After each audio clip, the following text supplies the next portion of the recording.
দেশের অর্থনীতির অন্যতম চালিকা শক্তি আবাসন খাত, কিন্তু নীতিমালার জটিলতা আর নির্মাণ সামগ্রীর আকাশচুম্বী দামে গত কয়েক বছর ধরেই এ খাতে ধীরগতি বিরাজ করছে। জাতীয় নির্বাচন আর নতুন বাজেটের পর স্থবির হয়ে পড়া এ খাতে কিছুটা নড়াচড়া হয়েছে ঠিকই, তবে সেটা যে ইতিবাচক নয় তা স্পষ্ট খাত সংশ্লিষ্টদের বক্তব্যে।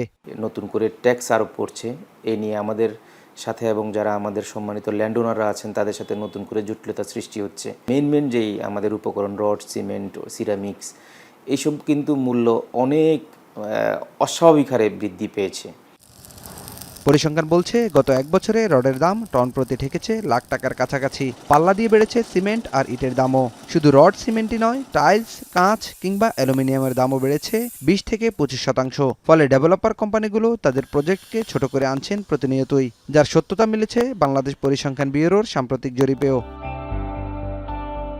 বিবিএসের বিল্ডিং ম্যাটেরিয়ালস প্রাইস ইন্ডেক্সের তথ্য বলছে 2024-25 অর্থবছরে নির্মাণ সামগ্রীর ব্যবহার 5.07% প্রবৃদ্ধি থেকে কমে সদ্য সমাপ্ত 2025-26 অর্থবছরে দাঁড়িয়েছে 2.02%।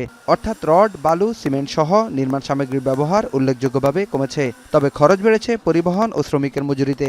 বিএমপিআইয়ের তথ্য অনুযায়ী গত এক বছরে পরিবহন ব্যয় বেড়েছে 2.26% এবং শ্রমিকের মজুরি বেড়েছে 2.85%। আবাসন ব্যবসায়ীদের সংগঠন রিহাব বলছে, নির্মাণ সামগ্রীর দাম বাড়ায় প্ল্যাটের দাম বেড়েছে অন্তত 30 থেকে 40%। এতে বিনিয়োগ করা টাকা তুলে আনা এখন বড় চ্যালেঞ্জ। এই সেক্টরে 40 লক্ষ মানুষ কর্মরত আছে, তাহলে 40 লক্ষ মানুষ বেকার হলে রাষ্ট্রের কাছে বোঝা হবে।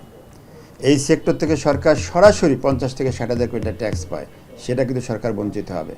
এই সেক্টর মোটা দাগে সাপোর্ট ইন্ডাস্ট্রি সহ প্রায় 16% আমরা জিডিপিতে কন্ট্রিবিউট করি, সেটা কিন্তু জিডিপিতে আসবে না।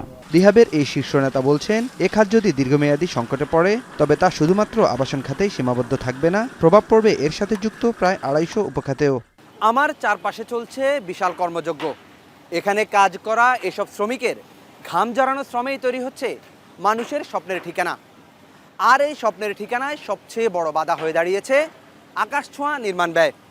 বিগত কয়েক বছরে রড, সিমেন্ট আর ইট পাথরের দাম যে হারে বেড়েছে, সাথে পাল্লা দিয়ে বেড়েছে অন্যান্য নির্মাণ সামগ্রীর ব্যয়ও।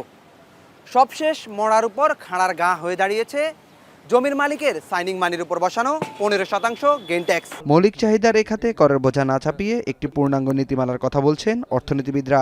আমরা যদি এই গোটা সামগ্রিকভাবে একটা নীতিমালার মাধ্যমে যদি যেটা করি, যাতে এই সামগ্রী ঢালাওভাবে যে ট্যাক্স বসানোর ফলে যে অসুবিধাগুলো সৃষ্টি হবে বা এটাকে দূর করার জন্য যদি কম্পেনসেটিং কোনো ব্যবস্থা থাকে, তাহলে কিন্তু আবাসন খাতটা কিন্তু ঘুরে দাঁড়াতে সক্ষম হবে। সাধারণ ক্রেতাদের আশা, দ্রুতই নিয়ন্ত্রণে আসবে নির্মাণ সামগ্রীর বাজার, আর থমকে যাওয়া স্বপ্নগুলো আবার মাথা তুলে দাঁড়াবে ইটের ওপর ইটের গাঁথনিতে।